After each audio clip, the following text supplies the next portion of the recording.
The Jews, misspelt Juews, are the men that will not be blamed for nothing.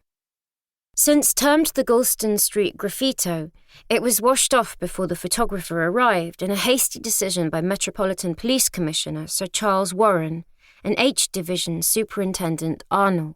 A photographic record could have been used to identify the murderer by comparing his handwriting against anonymous correspondence claiming to be written by the Ripper, and in the case of One-Armed Jack, his signature on his religious and civil marriage certificates.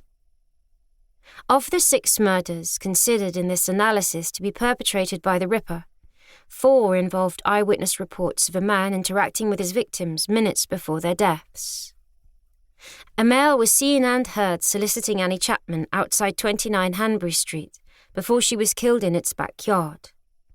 On the night of the double event, when 2 women were killed in swift succession, Elizabeth Stride had a night out with a man who is described by several eyewitnesses, one of whom sold him a bag of black grapes. Less than an hour later, 3 passers-by saw Kate Eddowes pressed up against a man who might have been Stride's earlier date, standing near an entrance to Mitre Square. And neighbours and acquaintances of Mary Jane Kelly witnessed her socialising with more than one man on the night of her death, the last of whom killed her. They might not all have been the same individual, but those people described whom they saw. A man of medium height and build, between 5'5" and 5'8" tall, stout and broad-shouldered. Aged between 30 and 40, he had a full face, dark hair, a moustache, and possibly a beard. His clothing was shabby genteel or shabby chic, typically a dark jacket or coat and trousers, with a bowler hat or peaked cap. He spoke colloquial English, with one witness referring to his mild voice. There was disagreement about whether his complexion was dark or fair, and whether or not he was foreign, meaning Jewish, as were most of the non-native inhabitants of Whitechapel. Puzzling disparities emerged. To some, he looked as rough as a sailor, and to others, a respectable clerk.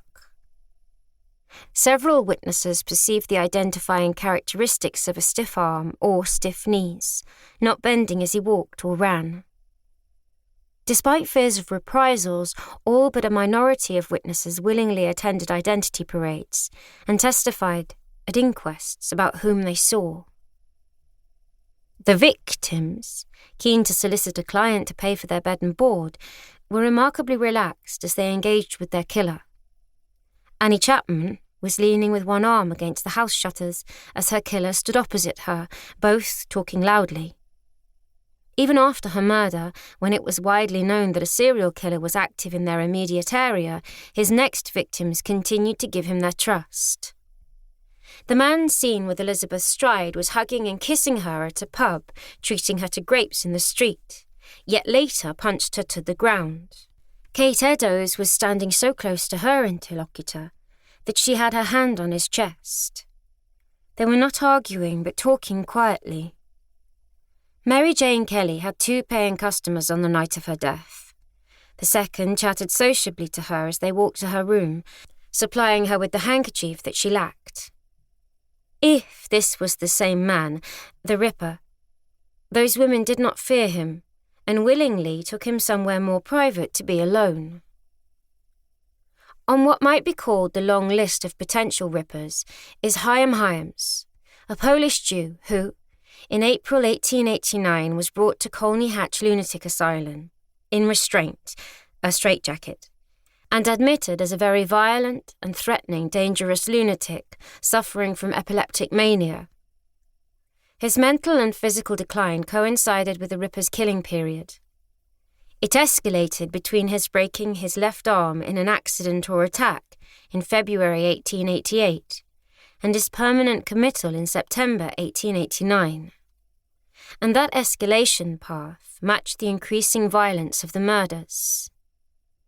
Hyams was an alcoholic who suffered from delusions, insanity, and mania. He was particularly violent after his severe epileptic fits, which explains the periodicity of the murders. Initially focused on his wife, whom he